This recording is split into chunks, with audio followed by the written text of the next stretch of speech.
तो ये जो श्लोक है ये प्रहलाद महाराज की प्रार्थना है नरसिम्ह देव को। तो क्या ये श्लोक है? बालस्य नेहे शरणं पितरो नरसिंह नार्तस्य चागदम् उदवत्ति मचतो नो तप्तस्य तत्प्रतिविधीर्य इहञ्जशेस्तस् तावद्विभो तनुभृतां त्वदुपक्षेति न। तो ये श्लोक में जैसे हम इसका ट्रांसलेशन पढ़ते हैं, My Lord Narsimhadev, Supreme, because of a bodily conception of life, embodied souls, neglected and not cared for by you, cannot do anything for their betterment. Whatever remedies they accept, although perhaps temporarily beneficial, are certainly impermanent. For example, a father and mother cannot protect their child. A physician and medicine cannot relieve a suffering patient. And a boat on the ocean cannot protect a drowning man. तो ये purport बड़ा है, मैं इसका just संक्षिप्त में बताता हूँ कि इसमें यह श्लोक में shall we discuss in English or Hindi? Hindi is comfortable, Broji. English, Hindi. Both are comfortable, Broji. अच्छा, कुछ बात ठीक है, हिंदी ओके, हिंदी कुछ बात कह रहे हैं इधर। एनीवेज, लैंग्वेज तो एक जस्ट माध्यम है कि जो भगवान का जो संदेश है वो पहुंचना चाहिए, वो महत्वपूर्ण है, भाषा कोई भी हो। तो यहाँ पे अभी प्रहलाद महाराज कह रहे हैं नरसिम्हदेव को कि अगर कोई जिसकी उपेक्षा आप कर दें उसकी रक्षा कौन कर सकता है। तो उदाहरण दे रहे हैं, 3 उदाहरण दिए हैं। कोई बता सकता है 3 कौन से उदाहरण दिए? हमने जस्ट अभी देखा श्लोक में ही, आपने ध्यान दिया? यस, 3 उदाहरण दिए हैं। तो पहला उदाहरण दिया है कि जो एक माता और पिता होते हैं वो चाह के भी अपने बच्चे की रक्षा नहीं कर सकते, पहला उदाहरण। फिर दूसरा उदाहरण देते हैं कि जो डॉक्टर है, जो वैद्य है और वो दवाइयां हैं, वो दवाइयों और वैद्य के होते हुए भी जो मरीज है वो अपने दुखों से मुक्त नहीं हो पाता। ये हम अच्छे से आजकल देख पा रहे हैं, है ना, अच्छे से देख सकते हैं। एक्सपर्ट डॉक्टर्स हैं, MDs, double triple MD, PhD, सब कुछ किया है, लेकिन वो अभी एक छोटा सा वायरस, इससे व्यक्ति को मुक्त नहीं कर पा रहे। तीसरा उदाहरण देते हैं कि एक बहुत बड़ी नौका ही क्यों ना हो, लेकिन वो एक डूबते व्यक्ति को नहीं बचा सकती, क्योंकि ऐसी बहुत सारी नौकाएं खुद ही डूब जाती हैं। उदाहरण के तौर पे जैसे टाइटैनिक, वो लेके गए और उन्होंने लिखा even God can not sink it, और अपनी पहली ही जर्नी, अपनी पहली ही यात्रा में वो नाव डूब गई। तो ये प्रहलाद महाराज कह रहे हैं कि अगर भगवान की अगर इच्छा नहीं है तो उसकी रक्षा कोई नहीं कर सकता। अगर भगवान की रक्षा करने की इच्छा है कि इस व्यक्ति की रक्षा होनी चाहिए तो उसे कोई नहीं मार सकता। तो ये हम इस सिद्धांत को आज प्रस्तुत करने का प्रयास करेंगे। और जो इस भौतिक जगत में कितने भी रेमेडीज दिए जाएं हमें, उससे कितने भी उपाय दिए जाएं, लेकिन उन उपायों के द्वारा हम अपनी रक्षा नहीं कर पाएंगे। तो सबसे आसान और सबसे अच्छा तरीका है भगवान का शरण लेना। जब हम भगवान की शरण ले लेंगे तो हमारी हर प्रकार से रक्षा हो सकती है। तो ये हम कुछ आज ये देखने का प्रयास करेंगे। जैसे एक बार एक शिकारी आया और वो ऐसे जाल डाल रहा था। तो एक पक्षी, एक मादा नर और मादा पक्षी थे और उनके कुछ बच्चे थे। तो छोटे बच्चे इतना कुछ समझ नहीं पाए, दाना डाला उसने, तो उस जाल में वो सब फंस गए। तो बाद में फिर वो जब मादा पक्षी ने देखा कि उसके बच्चे फंस गए, तो वो बोली नहीं नहीं, मुझे इनको बचाना पड़ेगा। तो वो भी गई उनको बचाने। तो शिकारी ने उसको भी पकड़ लिया। उसके बाद फिर नर था, थोड़ा बुद्धिमान था, बोला देखो, इन बच्चों को तो मैं बचा नहीं पाया, इस मादा को भी, जो मेरी पत्नी है, उसको भी मैं बचा नहीं सकता, तो मुझे क्या करना चाहिए? तो प्रभुपाद जी एक कक्षा में कह रहे थे, इस कहानी को बताते समय, वो कह रहे थे, वो बुद्धिमान था, वो बोला अब मुझे सन्यास ले लेना चाहिए, कुछ नहीं हो सकता अभी, मुझे सन्यास लेना पड़ेगा। तो उसने सन्यास ले लिया। तो बोले वो बुद्धिमान था। तो यहाँ पे कहने का अर्थ यह है कि उसने भगवान की शरण ले ली। सन्यास लेना मतलब भगवान की शरण ले ली, क्योंकि वो जान गया कि मैं इनकी रक्षा नहीं कर सकता। तो वैसे ही हमें भी ये सत्य को स्वीकारना चाहिए। देखिए, आज परिस्थिति ऐसी है कि माता-पिता देखते रहते हैं, या जो पुत्र है वो अपने माता-पिता को देखता है इस स्थिति में, उनकी जो परिस्थिति है कि ये या कोविड या जो भी ये बीमारी के द्वारा ग्रस्त हैं, लेकिन वो कुछ नहीं कर पाते। चाह के भी उनके पास नहीं जा पाते। ये बिल्कुल उसी प्रकार से है, जैसे आपने ये कथा सुनी होगी गजेंद्र की। तो ये गजेंद्र, ये इतना विशालकाय हाथी था कि इसे कहते हैं कि अभी जैसे सिंह, जंगल का तो राजा सिंह होता है, लेकिन ये हाथी इतना शक्तिशाली था कि श्रीमद् भागवतम में कथन आता है कि ये हाथी जंगल का राजा था, और सभी जो पशु पक्षी हैं इसको बहुत सम्मान करते थे। जब ये चलता था तो एक प्रकार से सब लोग इसको सैल्यूट मारते थे, बोले सैल्यूट, ये राजा है। इतना सम्मान, इतने गर्व के साथ चलता था ये हाथी। तो एक बार ऐसे ही जल में गर्मी का समय था, तो फिर इसने सोचा कि जल में कुछ क्रीड़ा करनी चाहिए, थोड़ा जलपान करना चाहिए, और बच्चे हैं तो उनके साथ में थोड़ा खेलना चाहिए। तो पूरा परिवार को लेकर ये गजेंद्र हाथी चला, और वो जब चलता था तो ऐसा लगता था कि भूकंप आ रहा है। मतलब इतना शक्तिशाली था ये हाथी, धरती हिलती थी जब वो अपने पैर ऐसे दबाता था जमीन पे। तो ऐसे चलते हुए एकदम मस्त होके चल रहा था, और फिर ये पानी के अंदर गया, ठंडा पानी। और फिर तभी अ, उसमें, उस जलाशय में एक मगरमच्छ था। तो उस मगरमच्छ ने सोचा अभी तो कुछ बड़ा शिकार आ गया है, ये कुछ बड़ा लग रहा है, आज तो कुछ ज्यादा खाने को मिलेगा, एकदम अच्छा बढ़िया भोजन मिलने वाला है। तो फिर ये हाथी खेल रहा था गजेंद्र, और तभी वो नीचे से आया और उसने उसके पैर पकड़ लिए। तो गजेंद्र बोला ये क्या है, ये कोई पानी का छोटा मोटा जानवर मेरे पैर पकड़ रहा है, इसको तो ऐसे उठा के फेंक दूंगा मैं। तो ऐसे पैर झटकने लगा जोर जोर से, सोचा उड़ के बाहर गिरेगा, जैसे फुटबॉल खेलते हैं ना, तो वैसा वैसा ये सोच रहा था। लेकिन ये भूल गया कि ये हाथी जो है, गजेंद्र जो है, वो धरती का प्राणी है, और अभी उसकी स्थिति वो जल के अंदर है, जो उसकी स्वाभाविक स्थिति नहीं है। तो और ये जो मगरमच्छ है वो अपनी स्वाभाविक स्थिति में है, वो पानी के अंदर है। तो हमारी भी वैसी ही स्थिति है।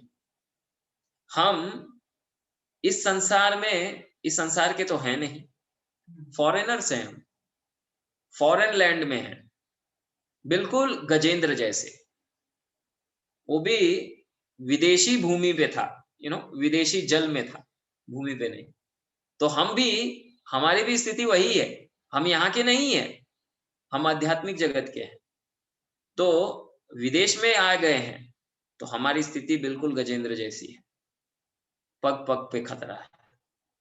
तो वैसे ही अभी गजेंद्र को पकड़ लिया तो अभी वो नीचे खींच रहा है और ये ऊपर, तो ऐसा चल रहा है।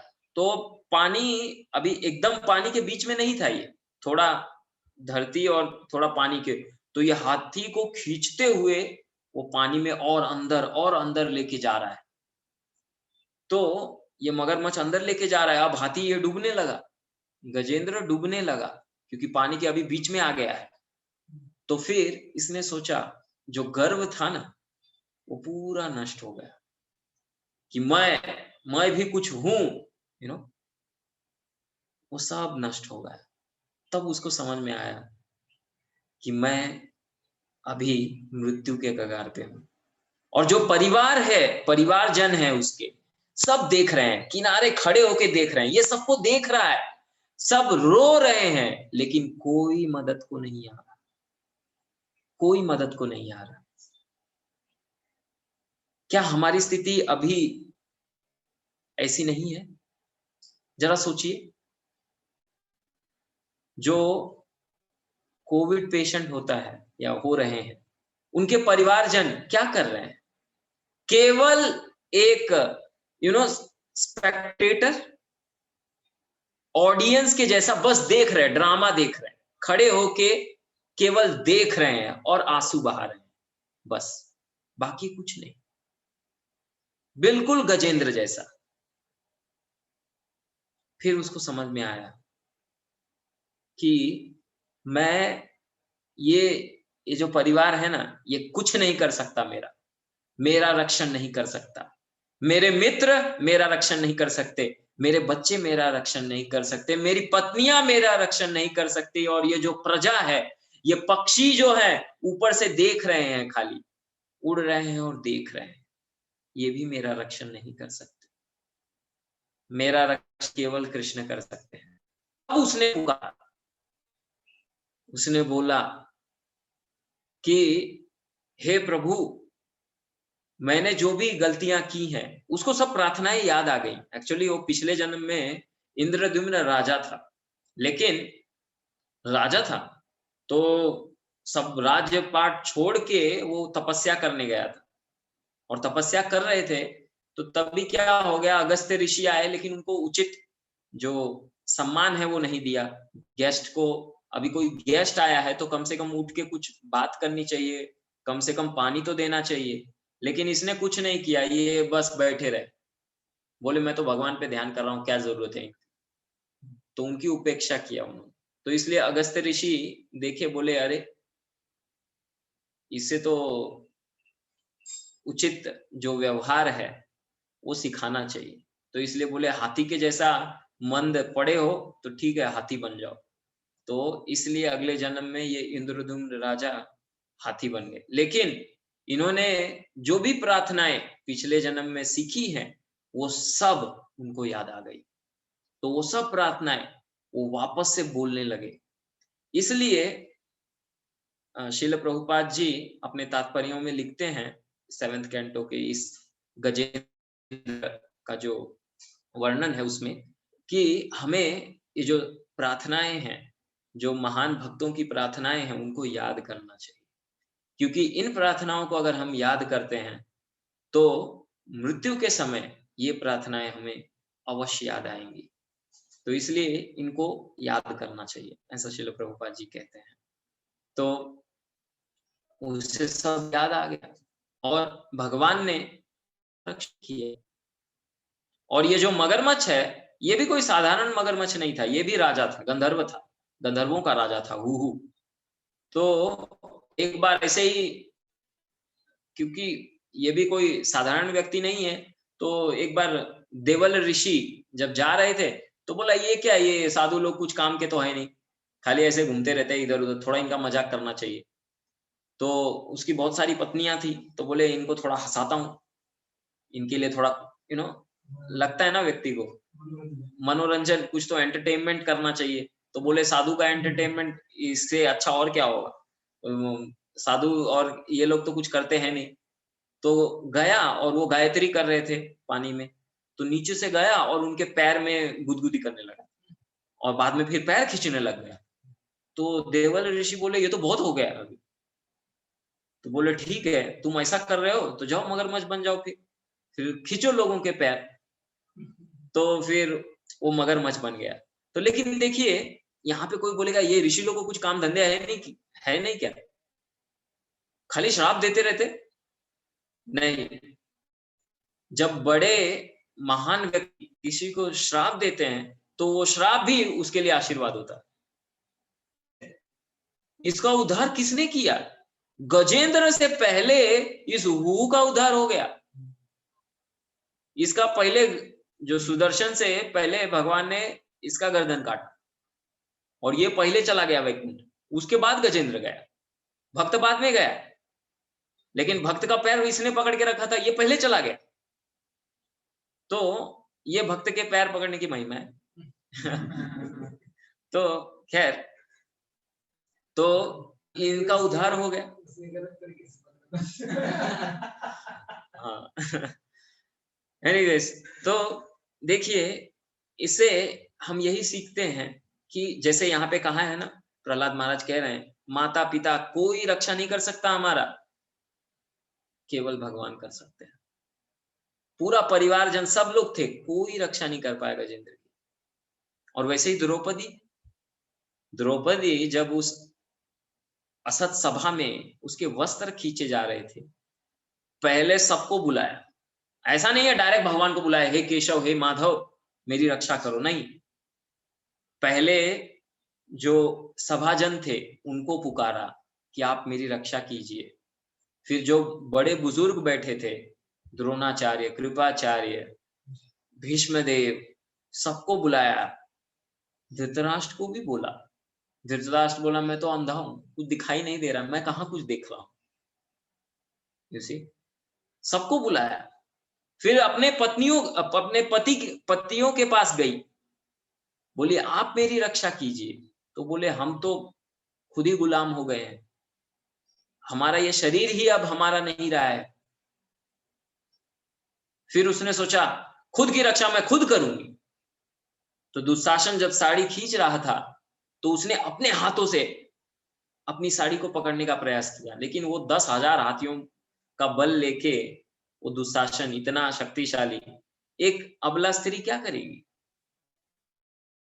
तब उसको समझ में आया द्रौपदी को कि नहीं, मेरी रक्षा कोई नहीं कर सकता, केवल कृष्ण वही कर सकते हैं। फिर उनको पुकारा तो भगवान आ गए, साड़ी के रूप में आ गए। तो देखिए अभी कोई कहेगा चलो ठीक है, ये गजेंद्र की बात हो गई, ये द्रौपदी की गई, हमारा क्या? हमारे लिए क्या भगवान आएंगे? क्या भगवान आएंगे? आप लोग क्या कहते हैं? Yes, any comments on this? क्या भगवान रक्षा करेंगे?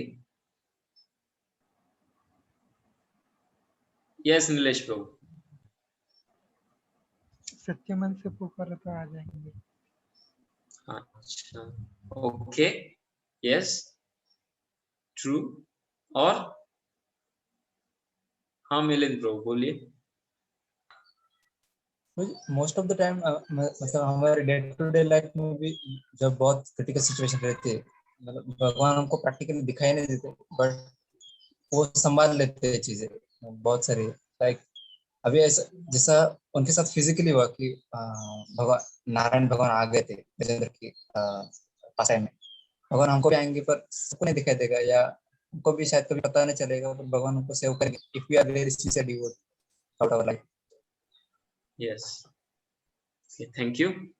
और कोई?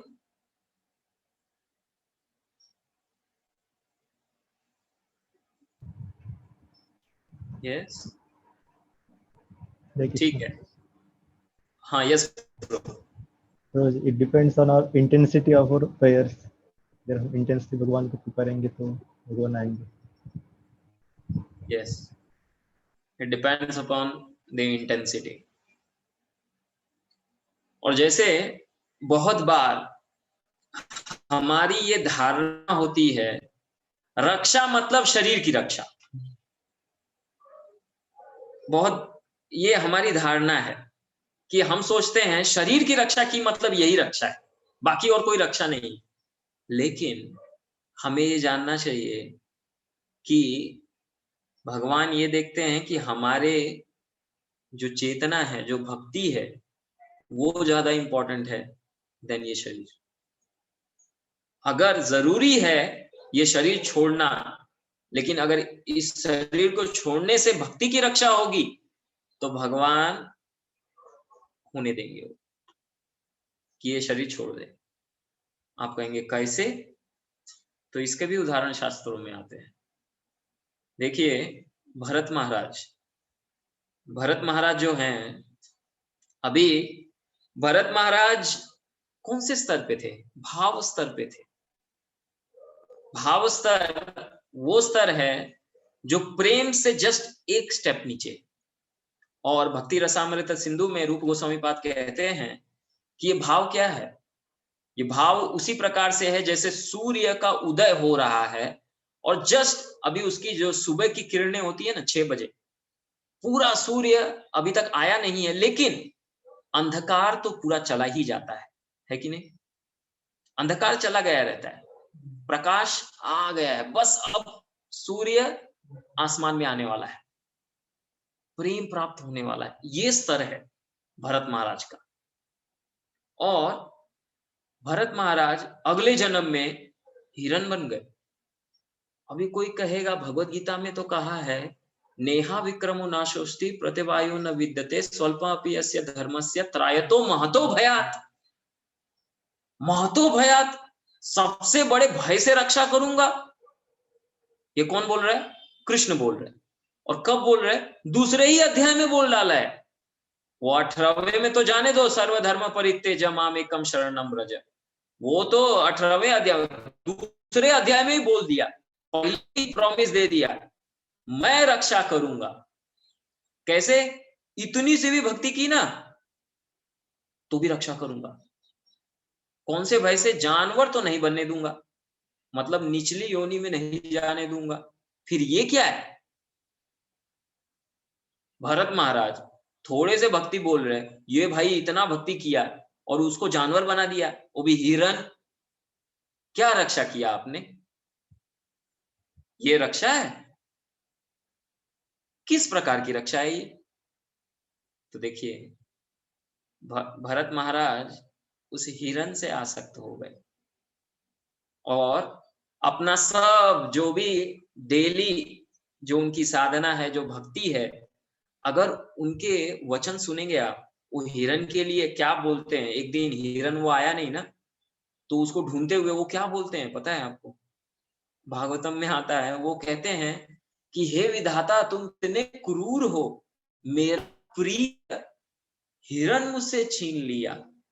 देखिए ये भगवान को ब्लेम कर रहे हैं, भगवान को बोल रहे हैं कि ये मेरा प्रिय हिरण है, वो मेरे हृदय को इतना प्रिय है, उसको आपने छीन लिया मुझसे। कहाँ चला गया? उसे किसी शेर ने तो नहीं मार दिया, वो कहीं गिर के मर तो नहीं गया, वो कहीं नदी में डूब तो नहीं गया। तुम कितने क्रूर हो। ये किसको बोल रहे? भगवान को बोल रहे, भगवान को बोल रहे हो। तो भगवान बोले ठीक है, तुम मुझे छोड़ रहे हो एक हिरण के लिए, तो ठीक है, तुमको वापस से ट्रैक पे लाना पड़ेगा। तो इसलिए जब उनकी मृत्यु हुई तो क्योंकि वो स्मरण कर रहे थे हिरण का, इसलिए हिरण बन गए। तो हिरण बन गए। लेकिन देखिए भगवान ने जो वचन दिया है वो कभी गलत नहीं होता। भगवान अपने भक्तों की हमेशा रक्षा करते हैं। हिरण बने हैं लेकिन चेतना क्या है? उनको सब कुछ ज्ञात है, सब कुछ मालूम है। पिछले जन्म में मैं क्या था? मैं इस पृथ्वी का सम्राट था भरत, फिर मैंने सब कुछ त्यागा, 24 वर्ष की आयु में मैंने संन्यास लिया और तपस्या 24 वर्ष। कब की बात है ये? कलयुग की बात नहीं है। कलयुग में ही 24 वर्ष में कोई संन्यास नहीं लेता, माता पिता ऐसे, अगर उनका बच्चा ब्रह्मचारी भी बनना चाहे, सन्यास तो छोड़ दीजिए, ब्रह्मचारी तो आगे गृहस्थ भी बन सकता है, वो ब्रह्मचारी भी बनने जाता है, माता पिता को टेंशन आ जाता है, बोलते हैं अरे नहीं नहीं नहीं, हमारा बेटा नहीं जा सकता, ऐसे कैसे, ब्रह्मचारी भी नहीं बनने देते। और इधर उन्होंने तो 24 वर्ष में, और क्या इनके पास क्या रहता है, ज्यादा से ज्यादा क्या रहेगा इनके पास, 2-3 फैक्ट्री, इससे ज्यादा क्या होगा, चलो 25-50 करोड़ रुपए होंगे, इससे ज्यादा क्या होगा, फिर भी उसको जाने नहीं देते। और ये तो भरत महाराज हैं, पूरे पृथ्वी सम्राट हैं पृथ्वी के, सब कुछ छोड़ दिया। तो देखिए ये सब कुछ छोड़ के आए, लेकिन एक हिरण में आसक्त हो गए, तो भक्ति से थोड़ा डाइवर्ट हो रहे थे, तो भगवान बोले ठीक है, इनको वापस से इनके रास्ते पे लाना पड़ेगा। तो लेकिन हिरण बने, लेकिन कुछ भूले नहीं, सब कुछ ज्ञात था। तो इस बार बोले अब गलती नहीं, पिछली बार गलती किया, अब गलती नहीं करूंगा। तो हिरण हिरण बने, इसका मतलब ये नहीं कि हिरणों के साथ में घूम रहे थे, वो बोले नहीं, साधुओं का संग चाहिए। तो साधुओं का संग चाहिए मतलब साधुओं की जो कुटीर थी जंगल में, वहां पे जाके उधर ही रहते और सुनते, उनसे सुनते, प्रसंगम अजरम पाशम। तो ये जो भागवतम का ये श्लोक है, इसमें बताते हैं कि ये जो जन्म मृत्यु का चक्कर है ना, अगर हमको निकलना है तो साधुओं से आसक्ति चाहिए। क्यों? क्योंकि वो हमारी आसक्तियों को, दूसरी जो आसक्तियां हैं ना, उनको काट देंगे, और उनसे आसक्ति हो गई तो ये सब आसक्तियां कट जाएंगी और हम मुक्ति पदे, मुक्ति को प्राप्त कर सकते हैं। तो इसलिए भरत महाराज फिर उन साधुओं से सुनते, और हरी पत्तियां नहीं खाते, जो पेड़ से सूखी पत्तियां गिरी केवल वो खाते। और इसलिए फिर अगले जन्म में मृत्यु होने के बाद वे जड़ भरत बने, बोले इस बार बिल्कुल गलती नहीं। तो वो बिल्कुल गूंगे बहरे जैसा कार्य करते और केवल भगवान के चिंतन में लगे रहते। तो देखिए यहाँ पे मुद्दा यह है, हम यह कह रहे हैं कि रक्षा का अर्थ यह नहीं है कि केवल शरीर की रक्षा, ये हमें अच्छे से जानना चाहिए, क्योंकि बहुत बार, क्योंकि आगे क्या है हमें पता नहीं, तो इसलिए हम सोचते हैं कि नहीं नहीं, भगवान केवल ये शरीर की रक्षा करनी चाहिए। जैसे बहुत लोग प्रश्न करते हैं कि अभिमन्यु को बचाया नहीं भगवान ने, सुभद्रा का ही पुत्र था, उनकी बहन का पुत्र था, उसको भी नहीं बचाया कृष्ण ने, क्यों नहीं बचाया?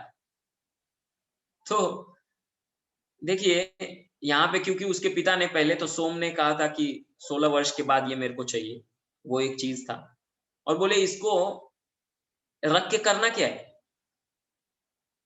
इस संसार में रख के करना क्या है इसको, अभी जाओ वापस से भगवत धाम जाओ, इधर रह के क्या करोगे?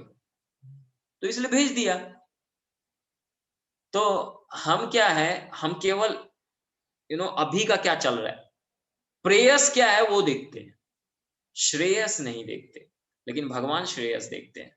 जैसे अगर हम 2 व्हीलर चला रहे या 4 व्हीलर चला रहे, तो केवल आगे, रास्ते के आगे का हमको दिखता है ना, लेकिन अगर कोई ऊपर से देख रहा है, प्लेन से देख रहा है, तो हमारे आगे का भी देख रहा है, पीछे का भी देख रहा है, साइड का भी देख रहा है, सब देख रहा है, वो बर्ड्स आई व्यू।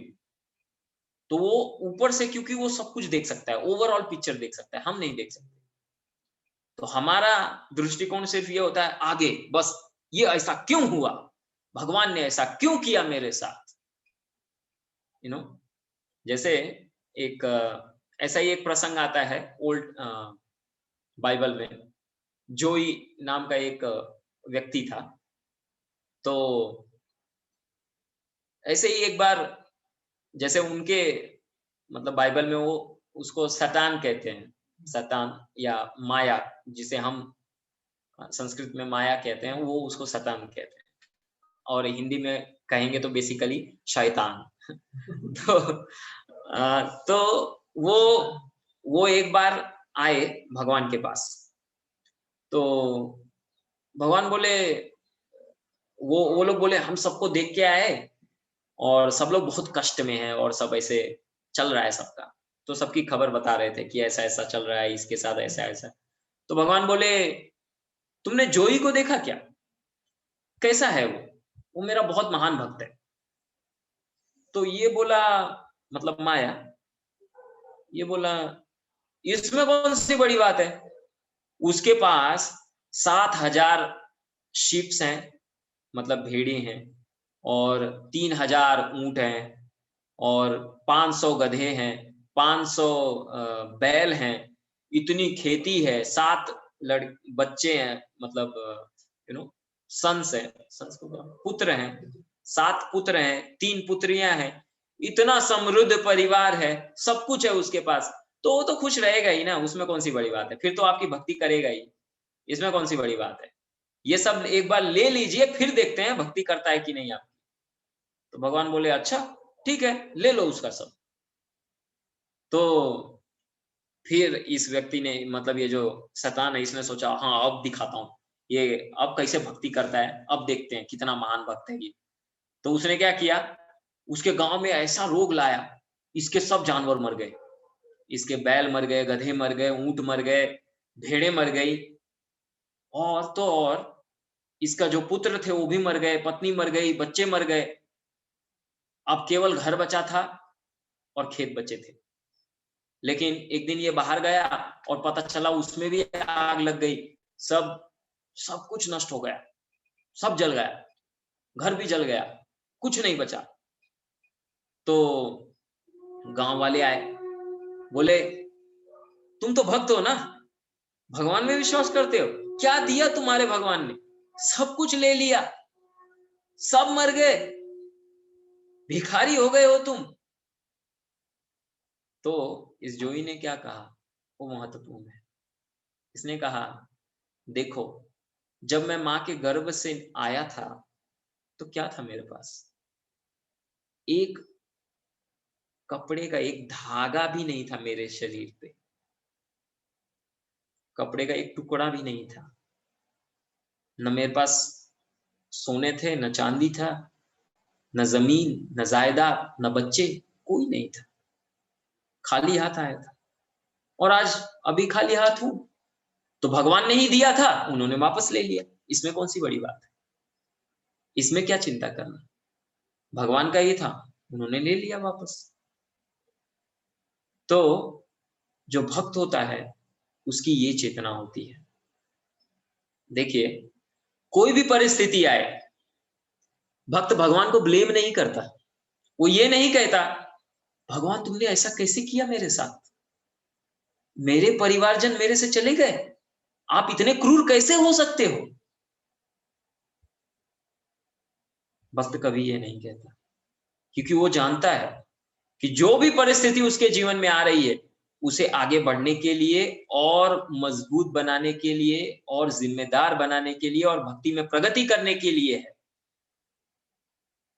तो फिर उसने जब ऐसा रिप्लाई दिया, तो वो शैतान बोला, भगवान के पास गया, तो भगवान ने बोला देखो वो तो अभी भी भक्ति कर रहा है।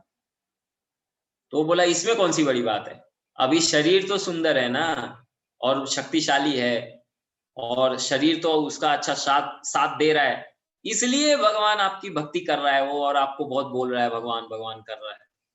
जब शरीर साथ नहीं देगा तब पता चलेगा कि भक्त है कि नहीं। तो भगवान बोले ठीक है, लेकिन उसको मारना मत, जो करना है तुमको करो, बस उसको मारना मत। वो बोला ठीक है अभी दिखाता हूँ। तो गया वो, और फिर उसने उसके शरीर में ऐसे रोग दे दिए कि पूरे शरीर पे फोड़े हो गए, सर के एकदम टॉप से लेके पैर के एकदम टो तक पूरे फोड़ों से भर गया उसका शरीर, और पूरा पस निकल रहा है, इतना दर्द हो रहा है, इतना पेन में। तो बाद में गांव वाले आए, बोले तुम तो भक्त हो, ऐसे भक्त हो, देखो क्या दिया तुम्हारे भगवान ने, हमें देखो, हम इतने समृद्ध हैं, सब कुछ है, तुम्हारे भगवान ने क्या दिया तुम्हें? कुछ नहीं दिया, और सब कुछ ले लिया, ऊपर से ये शरीर के साथ ऐसा किया। ऐसे हैं तुम्हारे भगवान। तो वो भी सोचने लगा कि मैंने ऐसा क्या पाप किया है, भगवान मेरे साथ ऐसा क्यों कर रहे हैं। तो तभी वो बोलने लगा कि मैंने तो अभी तक जाने अनजाने में भी कोई पाप नहीं किया, ये मेरे साथ ऐसा क्यों हो रहा है, ये तो गलत हो रहा है। मतलब वो सोच रहा था ऐसे। तो तभी उससे ने एक आवाज सुनी, एक आवाज सुनाई दी उसे, और वो भगवान थे। उन्होंने कहा ये गलत हो रहा है, तुम्हें सब पता है तुमने कोई पाप नहीं किए, जब इस सृष्टि की निर्मिति हुई थी तब तुम कहां थे, तुम्हें पता है तुम कहां थे। तब वो समझ गया कि नहीं, गर्व जो है ना ये भी एक पाप है, प्राइड इज ऑल्सो अ सिन, और भगवान को बिल्कुल पसंद नहीं है। तो उसे समझ में आया कि मुझे गर्व हो गया, मैं कितना महान भक्त हूं, इस बात का मुझे गर्व हो गया था। तो वो बोलने लगा, फिर वो रोने लगा कि नहीं मुझसे गलती हो गई, मैं कुछ नहीं हूं, मैं तुच्छ हूं। और जैसे ही उसने ये कहा उसका शरीर फिर से पहले जैसा हो गया, उसके बच्चे जीवित, उसके बच्चे आ गए, परिवार फिर से ठीक हो गया, खेत सब कुछ ठीक हो गया, पहले जैसा हो गया। तो इससे हम यही सीखते हैं कि भक्त के जीवन में कोई भी कष्ट आता है वो जानता है कि उसके जीवन में जो भी कष्ट आ रहा है उसके कर्मों के अनुसार आ रहा है। अभी कोई प्रश्न करेगा भक्त के जीवन में कर्म होता है क्या? भक्त के जीवन में जैसे ही वो भक्ति शुरू करता है उसके जीवन में कोई कर्म नहीं रह जाता है ना। भक्ति जैसे ही शुरू की, रूप गोस्वामी पाद कहते हैं कि जैसे एक बीज होता है ना, बीज को अगर आप रोस्ट कर दो, उसके बाद आप उसको कितना भी पानी दो, कुछ भी करो, क्या वो फिर से अंकुरित होगा? नहीं होगा। तो भक्ति जैसे ही व्यक्ति शुरू करता है उसके कर्म के ये जो बीज है ना ऐसे रोस्ट हो जाते हैं, वो फलित नहीं होते। तो फिर अभी कर्म कहां से आ गया भक्त के जीवन में, कष्ट कैसे आ गए फिर? तो एक्चुअली ये कष्ट भक्त के जीवन में जो भी आता है वो भगवान देते हैं, भगवान देते हैं, भगवान के माध्यम से ही आता है। भगवान ही बोलते हैं प्रकृति के द्वारा, चलो इसको थोड़ा थोड़ा देना पड़ेगा कुछ तो, क्योंकि ये सुधर नहीं रहा है। हमें सुधारने के लिए, जैसे माँ होती है ना, अगर बच्चा कुछ गलती करता है तो क्या करती है, कभी कभी मारती भी है। ऐसा ही नहीं है हमेशा प्रेम करते रहेगी। और बच्चा कुछ भी कर रहा है, कुछ भी गलती कर रहा है और माँ बोल रही है हाँ ठीक है बेटा तू जो भी कर रहा है बहुत अच्छा कर रहा है, तो अच्छी माँ नहीं। क्योंकि माता को उसको अच्छे संस्कार भी देने, तो उसके लिए वो उसे कभी कभी मारती भी है और बच्चे को बहुत बुरा लगता है। मारती, अभी थप्पड़ मार दिया तो कैसा उसको बुरा ही लगेगा, लेकिन वो उसके अच्छे के लिए होता है। और जो अच्छा बच्चा होता है ना उसको माँ कितना भी मारे, ये हम खुद देखे हैं, आप भी देखे होंगे। कभी कभी छोटे बच्चे ना बहुत शैतानी करते हैं और माँ 2-3 थप्पड़ लगाती है, वो बहुत रोता है और फिर माँ के पास ही जाता है, रोता भी है और माँ के पास ही जाता है, वो माँ के पास ही जाता है।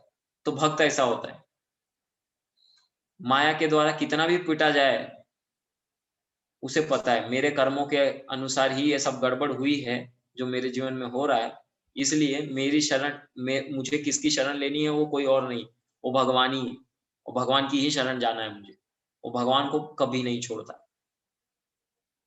ये भक्त होता है। तो ये विश्वास होना चाहिए हमें, ये अनफ्लिंचिंग फेथ कि हमारे जीवन में जो हो रहा है, कुछ भी हो, जो भी हो रहा है, वो भगवान हमें अपने पास बुलाने के लिए उनकी योजना है, चाहे कुछ भी हो, भले हमें अच्छा लगे या बुरा लगे, लेकिन ये भगवान की योजना है। और जब हम ऐसा सोच के उनके पास जाने का प्रयास करेंगे, सर्वधर्म परित्यज्य मामेकम शरणम व्रज, अहम त्वम सर्व पापेभ्यो मोक्षयिष्यामि मा शुचः। तब भगवान बोलते हैं कि हाँ, सर्वधर्म तुमने छोड़ दिया है ना, तो डरो मत, सब पापों से मैं तुम्हारी रक्षा करूंगा। मा शुचः, चिंता मत करो। मा शुचः, भगवान कह रहे हैं चिंता मत करो। कि कोई भक्त सोचेगा यार मैंने बहुत पाप किए पहले, अभी क्या होगा मेरा, इन पापों के द्वारा तो मुझे बहुत प्रताड़ित किया जाएगा, बहुत दुख भोगने पड़ेंगे। भगवान इसलिए कह रहे हैं मां शुचः, चिंता मत करो, मैं हूं ना, आई टेक केयर। तुम एक ही कार्य करो, क्या, सर्वधर्म परित्यज्य, मेरी शरण में आओ बस, बाकी और कुछ करने की आवश्यकता नहीं, यही करो बस। तो ये महत्वपूर्ण है। और जैसे हमने पहले उदाहरण देखा, खैर ज्यादा समय तो नहीं है, तो संक्षिप्त में ये कृष्णा बुक में ये लीला आप पढ़ सकते हैं। जैसे ये जो बानासुर है, ये बानासुर देखिए, अगर भगवान चाहें किसको मारना है, उसकी कोई रक्षा नहीं कर सकता। ये बाणासुर के साथ जब युद्ध हो रहा था कृष्ण का, तो उसके साथ में उसकी सेना में कौन कौन थे? शिव जी, पार्वती, फिर गणेश, कार्तिकेय। ये किसके साइड में? कृष्ण के साइड में नहीं, बाणासुर के साइड में है। बाणासुर की ओर से लड़ रहे हैं, किससे? कृष्ण से, भगवान से लड़ रहे। तो इस युद्ध में सबकी इतनी पिटाई होती है, सब देवता भाग जाते हैं। फिर बाद में अंत में शिवजी बचे हैं। तो अभी शिवजी, उनका जो सबसे प्रसिद्ध वेपन जो है, अस्त्र जो है, शिव ज्वार, वो छोड़ते हैं। वो शिव ज्वार कैसा है? उसको 3 पैर है, 3 आंखें, 3 सर है, और ऐसा फिर वो शिव ज्वार आगे बढ़ता है। मतलब ये एकदम अग्नि से बना हुआ एक असुर है, जिसका शरीर वैसा अग्नि से बना हुआ है, सब जलाते हुए आगे बढ़ रहा है। तो कृष्ण बोलते हैं ठीक है, तो मैं अपना अस्त्र छोड़ता हूं, नारायण ज्वर छोड़ते हैं भगवान। अब नारायण ज्वर क्या है? तो ये एकदम ठंडा है, बर्फ से भी ज्यादा ठंडा, ये एक ऐसा पुरुष है। तो ये अभी आगे बढ़ता है, तो वो सब जलाते हुए आगे आ रहा है, और इधर से ये सबको पूरा बर्फ बनाते हुए आगे जा रहा है। तो अभी ये दोनों का घमासान युद्ध चल रहा है, दोनों अस्त्र, पर्सोनिफाइड वेपन्स, वो दोनों का अभी युद्ध चल रहा है। और फिर नारायण ज्वर उसको इतना मारता है, इतना मारता है, फिर वो शिव जी के पास जाता है, बोलता है मेरी रक्षा करो। शिव जी बोलते हैं मैं क्या करूं, तू मेरे पास किधर आ रहा है, मेरा खुद का अभी हरि बोल होने वाला है, और तू मेरे पास किधर आ रहा है, भाग इधर से। हाँ, शिव ज्वर बोलता है अभी मैं क्या करूं। तो वो भगवान की शरण में जाता है, बोलता है मेरी रक्षा करो, मेरे को मत मारो। भगवान बोलते हैं ठीक है, उसको छोड़ दो, शिव जी के पास जाओ अभी। तो नारायण ज्वर अभी शिव जी के पास जा रहा है। शिव जी बोले अब कौन बचाएगा मेरे को, मेरा अस्त्र शस्त्र सब तो खत्म हो गया, अभी कौन मेरी रक्षा करेगा। तो शिव जी साष्टांग दंडवत प्रणाम, बोले भगवान मेरी रक्षा करो, और मैं क्या करूं, ये मेरे शरण में था बानासुर, इसलिए अभी इसकी रक्षा करने में अभी मेरा ही हरिबोल होने आ गया।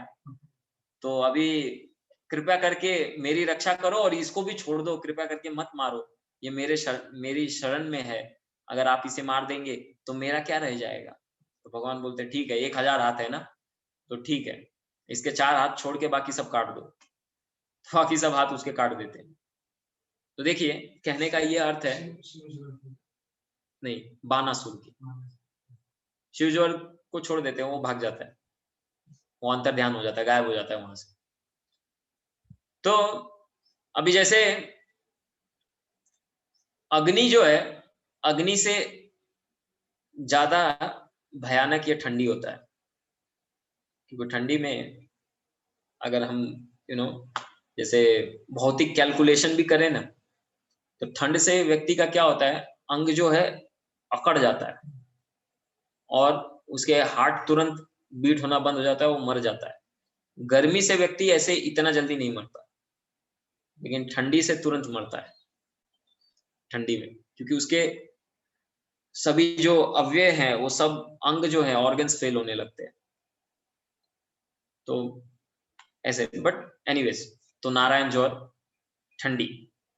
सो एनीवेज, तो उसके बाद फिर अभी यहाँ पे शिव जी भी शरण आ गए, अभी देवी देवता भी भाग गए, गणेश जी भाग गए, पार्वती भाग गई, फिर कार्तिकेय भाग गए, सब लोग भाग गए, शिव जी भी शरण में आ गए। तो कोई देवी देवता हमारी क्या रक्षा करेगा? अभी शिव जो है वो सबसे बड़े देवता हैं, वो जब कुछ नहीं कर पाए तो बाकी ये नवग्रह या शनि देव, ये लोग क्या करेंगे? बहुत बार भक्त भी बोलते हैं अरे शनि का प्रकोप हो जाएगा हमारे ऊपर। एक्चुअली कोई देवी देवता, ये विश्वास की आवश्यकता है, कोई भी देवी देवता हमारा कुछ नहीं कर सकता है जब तक कृष्ण नहीं चाहेंगे। ये विश्वास होना चाहिए, और जब तक विश्वास नहीं है तब तक ठीक है, उसको वो अनुष्ठान करने चाहिए। लेकिन जिस व्यक्ति को ये विश्वास है, ये कौन कहता है? ये कृष्ण कहते हैं उद्धव जी को, कि जब तक तुमको विश्वास नहीं है ना कि मैं सब कुछ कर रहा हूं, तब तक ठीक है, तुम ये अनुष्ठान, ये सब देवी देवताओं की पूजा करते रहो। उससे क्या होगा?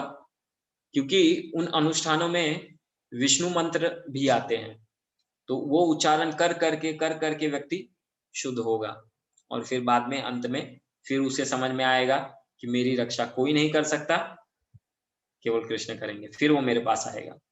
लेकिन ये अविधि पूर्वकम, भगवत गीता में जैसे भगवान कहते हैं कि ये सही विधि नहीं है। डायरेक्ट शरण जाओ ना। जब पता है कि जैसे अगर कोई प्राइम मिनिस्टर है, उसने बुलाया है कि आ जाओ मेरे पास, और हम चपरासी के पास जाते हैं, बोलते हैं हाँ तुम ही सब कुछ हो, तुम ही प्राइम मिनिस्टर हो, तुम ही सब कुछ हो।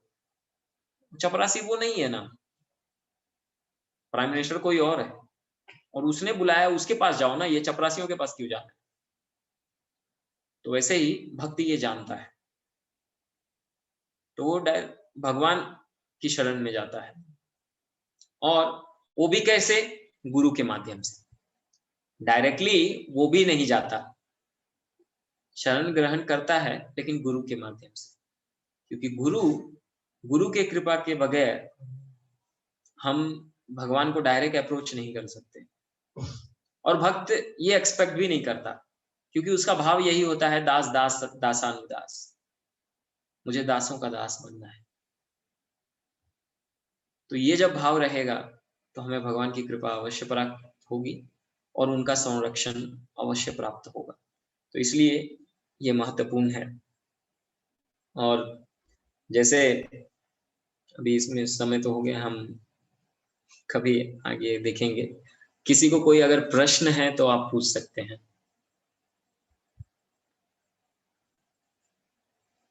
कोई any question you have, can ask.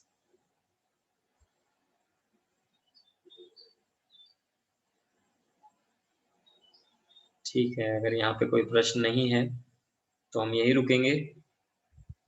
बहुत बहुत धन्यवाद, आप सब ने हमें एक अवसर दिया कृष्ण कथा कहने का, और आशा करते हैं हम आप लोगों से प्रत्यक्ष रूप से जल्द ही मिल पाएंगे।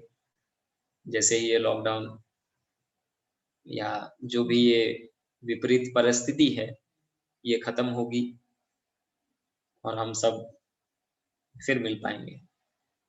सो भगवान से प्रार्थना करते हैं आप सभी अच्छे से, आपके हेल्थ ठीक रहे, आपके परिवारजन ठीक रहे, और इसी आशा में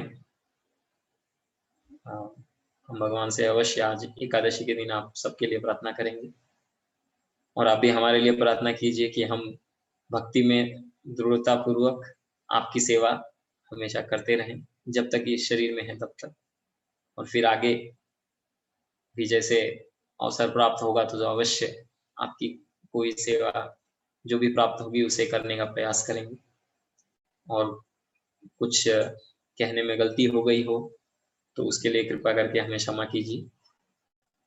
आप सबका बहुत बहुत धन्यवाद। Hare Krishna. Thank you very much. Srila Prabhupada की जय, गौर भक्त वृंद की जय। निताई गौर। जय जय जय।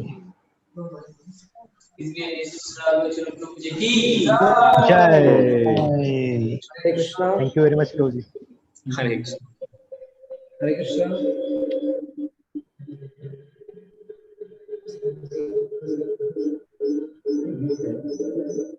हरि बोल। हरे कृष्णा। सर्वना सबको आवाज आ रहा है क्या? यस प्रभु जी, ऑडिबल। तो राघव चरण प्रभु जी को धन्यवाद देते हैं।